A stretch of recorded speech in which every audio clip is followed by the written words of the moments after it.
नमस्कार। आपका हमारे Guru Shikhar study hub YouTube channel पर हार्दिक स्वागत है। अगर अभी तक आपने हमारे चैनल को सब्सक्राइब नहीं किया है तो सब्सक्राइब कर दें और बेल बटन आइकन पर क्लिक कर दें ताकि आपको नए आने वाले वीडियो के नोटिफिकेशन प्राप्त होते रहे। साथ ही जो भी नया हम लोग स्टार्ट करते हैं उसकी जानकारी आप लोगों को मिलती रहे।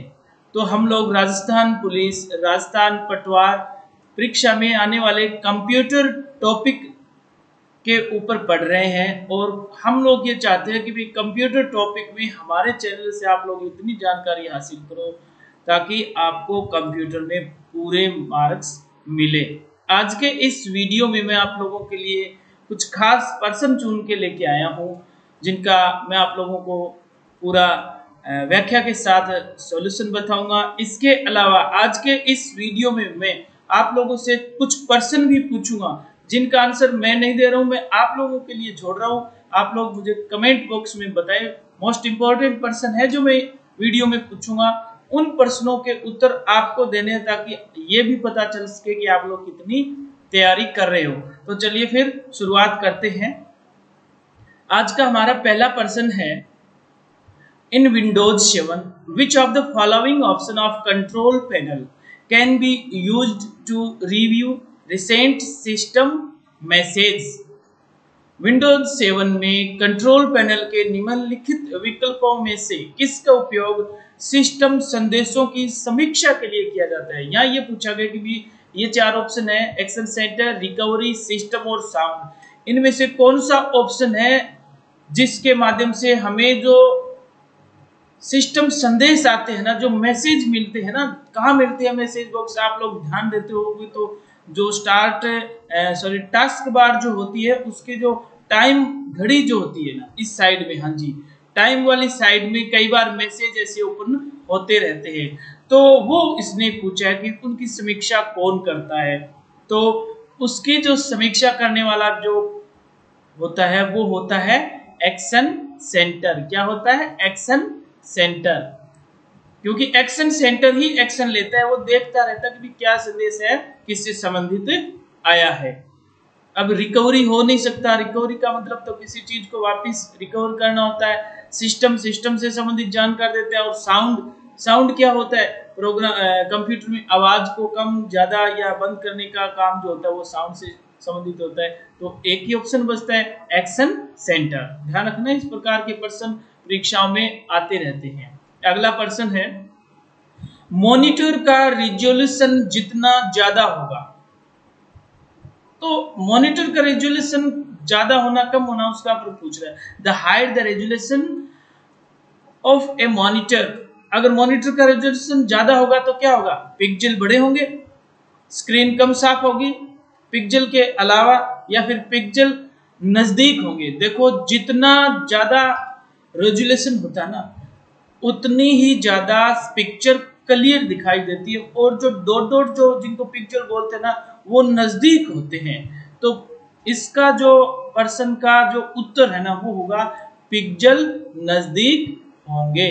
ध्यान रखना, ये रिजोल्यूशन पे कई बार पर्सन पूछ लेता है। कई बार जैसे आ जाता है स्क्रीन को किस में मापा जाता है, तो स्क्रीन को हमेशा पिक्सल रिजोल्यूशन में मापा जाता है। अगला पर्सन है, विंडोज एक्सप्लोरर का कार्य है।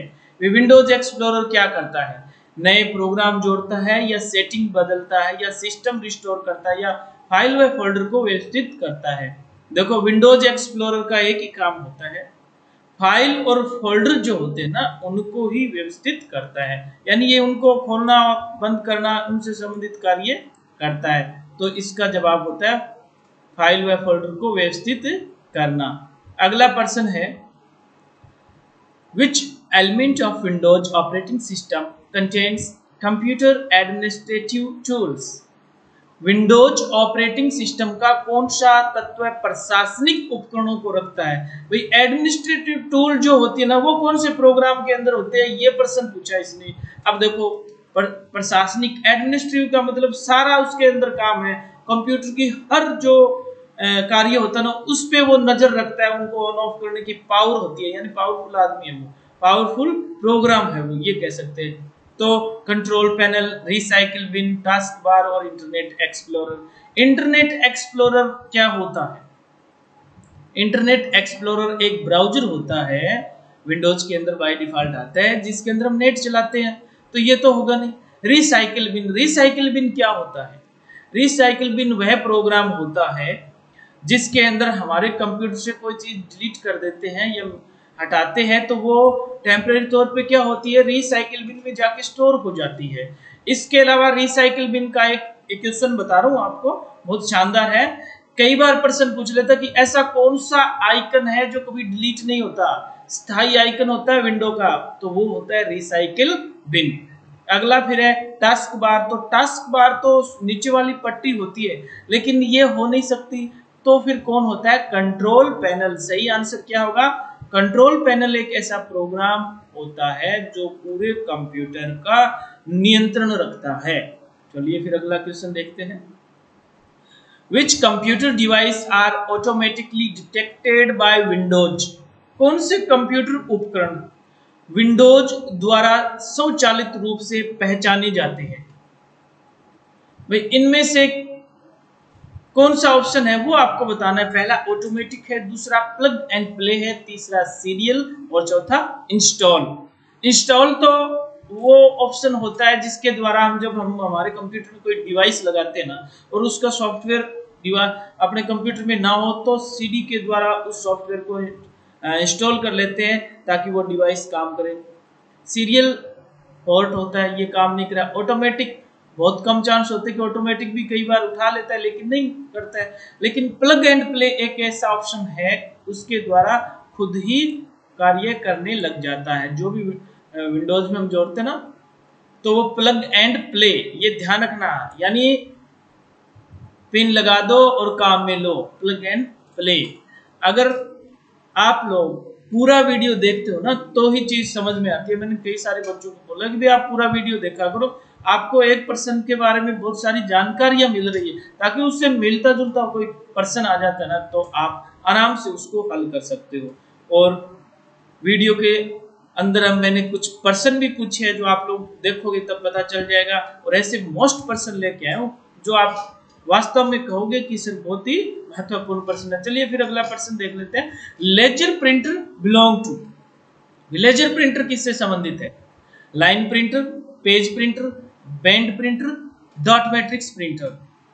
देखिए लेजर प्रिंटर जो होता है वो कैसा प्रिंटर होता है? लेजर प्रिंटर लेजर तकनीक पर आधारित होता है और सूखी स्याही, जिसके अंदर कई बार प्रश्न पूछ लेता है ना, ऐसा प्रश्न पूछता है कि ड्राई इंक का यूज कौन सा प्रिंटर करता है? तो ड्राई इंक यानी सूखी स्याही का उपयोग लेजर प्रिंटर करता है, और लेजर प्रिंटर पेज प्रिंटर से संबंधित होता है। तो सही आंसर क्या आ गया? Page printer. इसके बाद प्रश्न पूछा इसने, निम्न में कौन विंडोज 7 के गैजेट का हिस्सा नहीं है? बहुत ही शानदार प्रश्न है। अब बहुत सारे ऐसे प्रश्न हैं जो जिनका जवाब हमें कई सारी पुस्तकें उनमें नहीं मिलेगा, कई सारी गाइड में नहीं मिलेगा। क्यों नहीं मिलेगा? कि ये प्रैक्टिकली चीज है। अगर आपने कंप्यूटर चला के देखा है, हर चीज का बारीकी से अध्ययन किया है, तो आपको पता है कि ये चीज होती है, नहीं तो हमें नहीं पता होता। आप देखिए window media center, notepad, CPU meter, calendar. कुछ नाम आपको ऐसे नहीं लग रहे कि आपके सामने पहली बार आए हैं, है ना? सीपीयू मीटर कभी देखा है आपने क्या होता है? तो ये जो सिस्टम है, इसमें विंडो मीडिया सेंटर गैजेट का हिस्सा होती है, सीपीयू मीटर गैजेट का हिस्सा होती है, कैलेंडर गैजेट का हिस्सा होती है, और इसके बाद क्लॉक है, करेंसी है, वेदर है, ये चीजें तो होती है गैजेट का हिस्सा। लेकिन नोटपैड एक ऐसा प्रोग्राम है जो विंडोज 7 में गैजेट का हिस्सा नहीं होता है।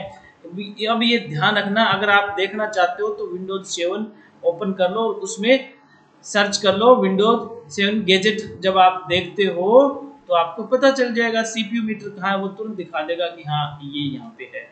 चलिए अगला क्वेश्चन देख लेते हैं। फिर कौन सा सॉफ्टवेयर एक कंप्यूटर और उसकी सुरक्षा को नुकसान पहुंचाने अथवा आपराधिक गतिविधियों में संलग्न करने के लिए उपयोग किया जाता है। अगर हमारे कंप्यूटर को नुकसान पहुंचाने वाले जो सॉफ्टवेयर कह सकते हो, वायरस कह सकते हो तरीके के, तो वो जो होते हैं ना, देखो फ्रीवेयर वो सॉफ्टवेयर जो चार्ज नहीं होता, शेयरवेयर इधर उधर शेयर करने वाले सॉफ्टवेयर कह सकते हैं हम लोग, एडवेयर जो ऐड आती है वो।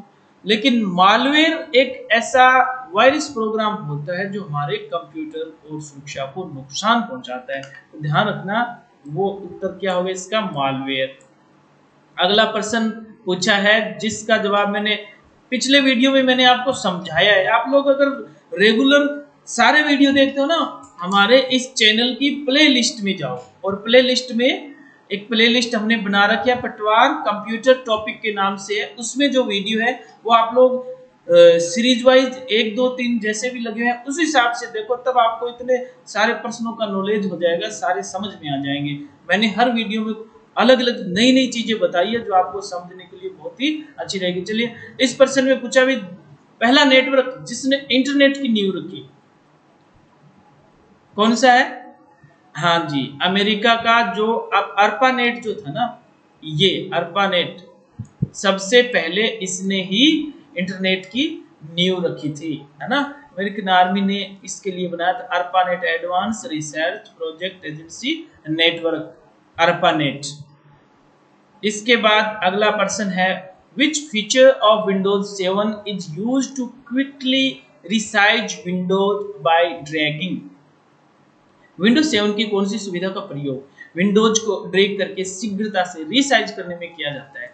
तो देखो किसी भी चीज को रीसाइज करते हैं तो एरो स्नैप जो होता है ना, इसका जवाब क्या है, एरो स्नैप, यानी फुल स्क्रीन करना है इसका तुरंत। तो जो ऊपरी ऊपर जो होती है ना टाइटल बार, इसके ऊपर आप जल्दी से जाके डबल क्लिक करते हो ना, करके देख लेना, जो मिनिमाइज मैक्सिमाइज बटन है ना, यानी तुरंत आप करते हो तो फुल स्क्रीन हो जाती है, देख लेना पता चल जाएगा।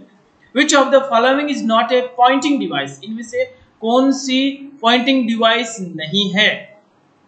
माउस, माउस एक पॉइंटिंग डिवाइस है। पेन इनपुट, तो पेन से जैसे हम लिख रहे हैं, जैसे मैं अभी राइट के चिन्ह वगैरह लगा रहा हूं, तो ये भी एक इनपुट डिवाइस है।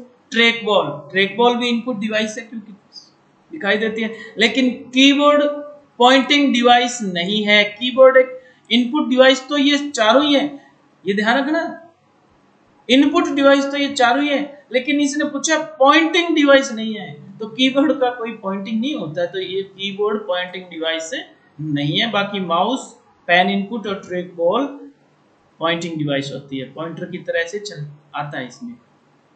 अगला प्रश्न है, किस सॉफ्टवेयर की punch line power of simplicity है? ऐसा कौन सा सॉफ्टवेयर है जिसकी पंच लाइन क्या है, पावर ऑफ सिंप्लिसिटी? तो देखिए, विनजिप, एक्सेल, लाइनेक्स और टेली। टेली एक ऐसा सॉफ्टवेयर है जिसको हम लोग पावर ऑफ सिंप्लिसिटी कहते हैं। अगला प्रश्न आया है, which of the following device retains the information safely when the power of the system is turned off? जब कंप्यूटर की पावर बंद हो जाती है तो निम्न में से कौन सी डिवाइस कंप्यूटर की सूचनाओं को संग्रहित कर सुरक्षित रखती है? अब देखो ये प्रश्न कितनी बार हो सकता है, मेरे हिसाब से 1 2 वीडियो में पहले भी आ गया, लेकिन हर बार घुमा के दे देते हैं।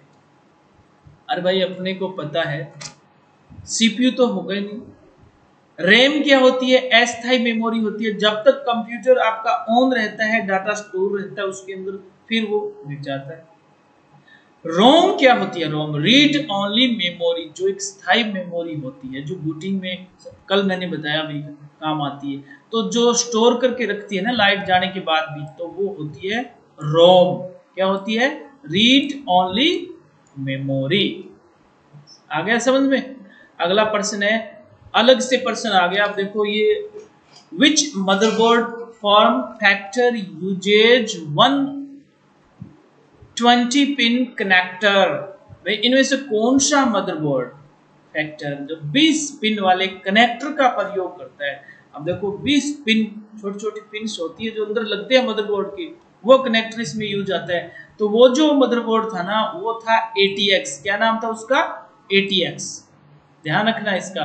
ATX मदरबोर्ड में 20 पिन वाला कनेक्टर यूज होता है। चलिए अगला प्रश्न देखते हैं। Which is modified when changing the system startup boot sequence? System startup boot अनुक्रम को बदलने के लिए क्या संशोधित किया जाता है? अब बूट स्टार्टअप सीक्वेंस क्या होता है जानते हो क्या? चलिए बता देते तो, फिर नहीं पता तो। जब हमारा कंप्यूटर स्टार्ट होता है तो ये सबसे पहले बूटिंग सिस्टम में ही जाता है कि किस जगह पे ये जो ऑपरेटिंग सिस्टम है वो इंस्टॉल है, वो चीज उठाता है, वहां से वो लेता है, डेटा लेता है। तो हमारे 1 नंबर पर हम ज्यादातर क्या कर देते हैं, हार्ड डिस्क सिलेक्ट करते हैं बूट सीक्वेंस में। 2 नंबर पे क्या करते हैं, CD रोम सिलेक्ट करके छोड़ देते हैं। 3 नंबर पे फिर अगर आप और ज्यादा चीजें लगी हुई हैं आपके, जैसे मान लो USB ड्राइव भी लगा रखा आपने, या फिर कोई नेट के जरिए डायरेक्ट आप चलाना चाहते हो इंटरनेट से, तो आप नेटवर्क के जरिए भी डायरेक्ट कर सकते हो। तो वो एक सीक्वेंस होता है। तो ये जो सिस्टम सीक्वेंस जो है, इसमें जो चेंजिंग जो करते हैं वो बेसिक इनपुट आउटपुट सिस्टम, यानी बायोस जो होता है ना, CMOS, ये देखो बायोस, यहाँ पे जाके चेंज करनी पड़ती है। और एक बात बता देता हूँ आपको, इसके लिए ज्यादातर F2 की यूज में लेते हैं हम लोग, या फिर डिलीट की। कंप्यूटर स्टार्ट किया, डिलीट के बटन दबाते रहो, ये सिस्टम बायोस वाला खुल जाएगा। फिर यहाँ से हम चेंज कर सकते हैं। ऑप्शन आते हैं आगे। इसके बाद अगला प्रश्न है, which of the following is not a type of internal hard drive? आंतरिक हार्ड ड्राइव इनमें से कौन सी नहीं है? तो देखो IDE है, SCI भी है, EID भी, लेकिन USB होती है ना, वो आंतरिक नहीं होती है। USB यूनिवर्सल सीरियल बस हार्ड ड्राइव का प्रकार नहीं है। तो USB डिवाइस जो होती है ना, अरे पेन ड्राइव जिसको बोलते हैं ना, वो USB होता है। तो वो बाहर लगता है और फिर जरूरत पड़ी काम में ले लिया, जरूरत पूरी होगी हमने वापस निकाला, पॉकेट में डाल लिया। तो वो इंटरनल थोड़ी होगा, वो एक्सटर्नल हो गया, यानी वो बाहरी डिवाइस में आ गया। तो इसका सही जवाब USB हो गया। अगला प्रश्न है, a hard disk is divided into tracks and, बड़ा सिंपल प्रश्न आया है, पिछले वीडियो में आया भी है लेकिन थोड़ा सा घुमा के दिए दिया है ना। ये मैं आप लोगों को एक बात क्लियर कर देना चाहता हूँ, ये जो हम लोग प्रश्न पढ़ रहे हैं ना, ये बहुत सारे एग्जाम में आए हुए भी है और आगे भी आते रहेंगे। बस फर्क इतना है कि इन प्रश्नों को थोड़ा बहुत तोड़ मरोड़ के घुमा फिरा के दे देंगे, लेकिन आएंगे यही प्रश्न। इसलिए कह रहा हूँ इन वीडियो को थोड़ा बहुत पूरा देख लिया करो, देखते ही समझ में आ जाए, ताकि वो दिमाग में रहे कि हाँ ये प्रश्न तो आया, यही उत्तर होगा इसका। तो प्रश्न क्या है, हार्ड डिस्क जो होती है ना, वो ट्रैक और सेक्टर में विभाजित होती है। ध्यान रखना, ट्रैक और सेक्टर में। ये रहा सेक्टर, मिल गया ना, ट्रैक और सेक्टर। अगला जो प्रश्न है, विच computer program combines 2 or more object files from one executable program? भाई ऐसा कौन सा कंप्यूटर प्रोग्राम है जो दो से अधिक ऑब्जेक्ट फाइलों को जोड़ता है और उसके बाद उसको एग्जीक्यूटेबल प्रोग्राम बनाते हैं, यानी काम में लेने लायक प्रोग्रामिंग कर देता है वो। तो देखो भाई, ये जो होता है वो होता है लिंकर। पहले इसने बता दिया जोड़ना है ना, कंबाइंड करता है। कंबाइंड का मतलब क्या होता है, जोड़ना, कंबाइन कर रहा है, आपस में जोड़ रहा है। तो जोड़ने वाला कौन सा होता है, वो लिंकर होता है। क्या नाम है, लिंकर। ध्यान रखना, लिंकर होता है। अगला है, which chip can be reprogrammed to update its content? इनमें से कौन सी ऐसी चिप कह सकते हो, मेमोरी कह सकते हो, जो रिप्रोग्रामिंग जिसकी कर सकते हैं? तो सिस्टम बायोस, रोम, रैम और फ्लैश रोम। तो फ्लैश रोम जो होती है ना, ये इसको आप दोबारा रिप्रोग्राम कर सकते हो, और ये नहीं होती है। अगला प्रश्न आया है, इनमें से कौन सा पोर्ट्स है जो कॉम पोर्ट कहलाता है? कितना अच्छा प्रश्न आ गया, और ये ना बहुत सारी परीक्षाओं में प्रश्न आ जाता है। अब हम कंफ्यूज हो जाते हैं। पहले तो हमें यही नहीं पता होता पैरेलल पोर्ट कौन सा होता है, सीरियल पोर्ट कौन सा होता है। RJ45, RJ11, RJ45 जानते हो क्या कौन सा? ये कनेक्टर भी कह सकते हो, पोर्ट होते हैं। ये पीछे जो CPU लगा, CPU होता है ना, CPU के पीछे पोर्ट बने होते हैं, इन पोर्टों के नाम है ये। अगर आप हमारे वीडियो रेगुलर देखोगे ना, तो मैं आपको एक एक चीज के बारे में बताऊंगा, लेकिन आप लोग पूरा वीडियो देखो तभी आपके समझ में आ गया। जैसे अगले वीडियो आएंगे हम लोग ये पूरा, क्यों मैंने ये पिछले एग्जाम जो हुआ था ना पटवारी का, उसमें इससे संबंधित प्रश्न आया था, तब मेरे दिमाग में आया था कि हमें सीपीयू का पीछे का जो हिस्सा है उसका पूरा नॉलेज होना चाहिए, कौन से पोर्ट है, किस प्रकार के इसमें कनेक्टर लगते हैं। तो चलिए इसका सवाल जो क्या है, ports are also known as com port, और कॉम पोर्ट होते हैं सीरियल पोर्ट। कौन से होते हैं? Serial port. अगला जो प्रश्न है वो है Where can we find list of installed software in Windows operating system? भाई हम लोग जो भी प्रोग्राम कंप्यूटर के अंदर इंस्टॉल करते हैं ना, वो हमें कहाँ मिलेगा? हम ढूंढना चाहिए कि भाई मैंने एक प्रोग्राम इंस्टॉल तो कर दिया, लेकिन अब इसको चेक कहाँ करूँ मैं, कहाँ है? तो भाई देखो, कंप्यूटर का इंचार्ज प्रशासनिक अफसर कौन है, कंप्यूटर का मालिक कौन होता है? Control panel. माई डॉक्यूमेंट इसमें दे रखा है, तो माई डॉक्यूमेंट तो वो एक फोल्डर होता है जिसमें बाय डिफॉल्ट कोई भी जब आप डॉक्यूमेंट बनाते हो तो वो उसमें से होता है। डेस्कटॉप कंप्यूटर की पहली स्क्रीन होती है जिसपे विभिन्न प्रकार के छोटे छोटे आइकन्स जो होते हैं वो क्या कहलाते हैं? वो डेस्कटॉप। टास्क मैनेजर कंप्यूटर में जितने प्रोग्राम चल रहे हैं या खुले हैं या फिर कोई प्रोसेसिंग चल रही है उनसे संबंधित जानकारी ये देता है हमें। लेकिन कंट्रोल पैनल क्या होता है? इंस्टॉल्ड प्रोग्राम पूरी जानकारी ये हमें देता है। तो सही आंसर क्या आ गया? Control panel. अगला प्रश्न है pen drive is connected via. Pen drive किससे कनेक्ट होती है? शानदार प्रश्न है ना। तो पेन ड्राइव जो है ना, अरे पेन ड्राइव थोड़ी देर पहले प्रश्न आया था ना, हाँ आ गया याद। क्या बताया था? पेन ड्राइव किस प्रकार की यूएसबी डिवाइस होती है, तो वो कौन से पोर्ट में लगती है? तो पोर्ट भी तो यूएसबी ही हो गए ना। तो पेन ड्राइव कनेक्ट किस में होती है? यूएसबी पोर्ट में। यूनिवर्सल सीरियल बस यूएसबी पोर्ट में लगती है ये, हाँ ध्यान रखा करो। अगला प्रश्न है in MS word what does control के साथ इक्वल साइन चिन्ह दबाने से क्या होता है? ये वही पूछ रहा है कि कंट्रोल के साथ प्लस का बराबर का चिन्ह दबाना है अपने को। देखो इसने यहाँ पे कमांड दे रखी है superscript, subscript, underline, all caps. चलिए थोड़ा सा देख लेते हैं। एमएस वर्ड में ये चीज बहुत ही मोस्ट इंपोर्टेंट होती है। सुपर ऊपर, सुपर ऊपर यानी सुपरस्क्रिप्ट कब काम आती है? जब आप कोई नाम नॉर्मल लाइन के ऊपर लिखते हो। फॉर एग्जांपल आपको लिखना है x square plus y square. अब ये जो स्क्वायर लिखते हैं ना, ये सुपरस्क्रिप्ट बटन के जरिए ही लिख सकते हो। और इसकी जो शॉर्टकट की होती है ना, वो कंट्रोल प्लस शिफ्ट और फिर ये जो आगे वाला चिन्ह है ना प्लस का, वो लगेगा। यानी जो बराबर का आप दबाते हो तो सेम सबस्क्रिप्ट और सुपरस्क्रिप्ट की जो शॉर्टकट की जो अभी दे रखी है आपके इस प्रश्न में वो ही होती है। बस अंतर इतने हैं, एक में शिफ्ट लगता है, एक में नहीं लगता है। और शिफ्ट नहीं लगता है वो कौन सी होती है? सबस्क्रिप्ट। यही अपने इस प्रश्न का उत्तर है। क्या है? सबस्क्रिप्ट। सबस्क्रिप्ट का मतलब क्या होता है? नॉर्मल लाइन से नीचे लिखना। फॉर एग्जांपल H2O, तो H2O 2 नीचे लिखते हैं ना।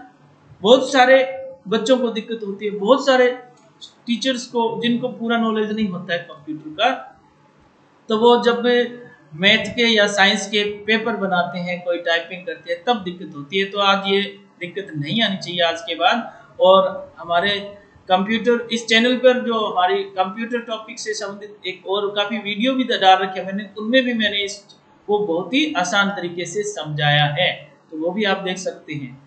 इसके बाद अगला प्रश्न है एमएस एक्सेस में करेंसी डेटा टाइप के डेटा को स्टोर करने के लिए कितनी मेमोरी साइज की आवश्यकता पड़ती है? तो इसके लिए 8 बिट होती है। कितनी होती है? 8 बिट। अगला प्रश्न है which function key is used to change cells relative address to absolute address? भाई सेल के रिलेटिव एड्रेस को एब्सोल्यूट एड्रेस में बदलने के लिए किस फंक्शन कुंजी का उपयोग किया जाता है? तो वो कुंजी होती है F4। क्या होती है? F4 की होती है। इसके बाद फिर अगला प्रश्न आया है, ये बहुत इंपॉर्टेंट प्रश्न है भाई। अगला जो प्रश्न है ना, इसको आप लोग सारे ध्यान से देखो। फॉर्मेटिंग टूल बार में उपलब्ध फॉन्ट आकार, टूल में फॉन्ट का सबसे कम और सबसे ज्यादा फॉन्ट आकार उपलब्ध होता है। हम लोग जब कंप्यूटर चलाते हैं, एमएस वर्ड में टाइपिंग करते हैं, तो काम में तो हम लोग बार बार लेते हैं और हमारे दिमाग में भी ये फीड है, लेकिन भूलवश गलत कर देते हैं इस प्रश्न को। तो ध्यान रखना, सबसे कम जो होती है वो 8 होती है और सबसे ज्यादा होती है 72 72। तो इस प्रश्न का सही जवाब क्या हो गया, 8 और 72। अगला प्रश्न है, विच tab contains macros group in MS power point. MS power point में मैक्रो ग्रुप किस टैब में पाया जाता है। पावर पॉइंट में मैक्रो कहाँ पाया जाता है, पावर पॉइंट में मैक्रो जो व्यू टैब होती है ना, इसमें पाया जाता है। किसमें, व्यू में। अगला प्रश्न है, एमएस वर्ड के किस व्यू मेनू में हेडर और फुटर दिखते हैं। व्यू ऐसा कौन सा व्यू मेनू है जिसमें हम हेडर फुटर भी दिखाई देते हैं। तो नॉर्मल व्यू में तो दिखाई नहीं देते, पेज लेआउट में भी नहीं आते, ड्राफ्ट में भी नहीं आते, लेकिन प्रिंट लेआउट व्यू जो होता है ना, प्रिंट लेआउट व्यू कौन सा व्यू होता है, जैसा पेज पता है ना वैसा ही दिखाई देता है इसमें।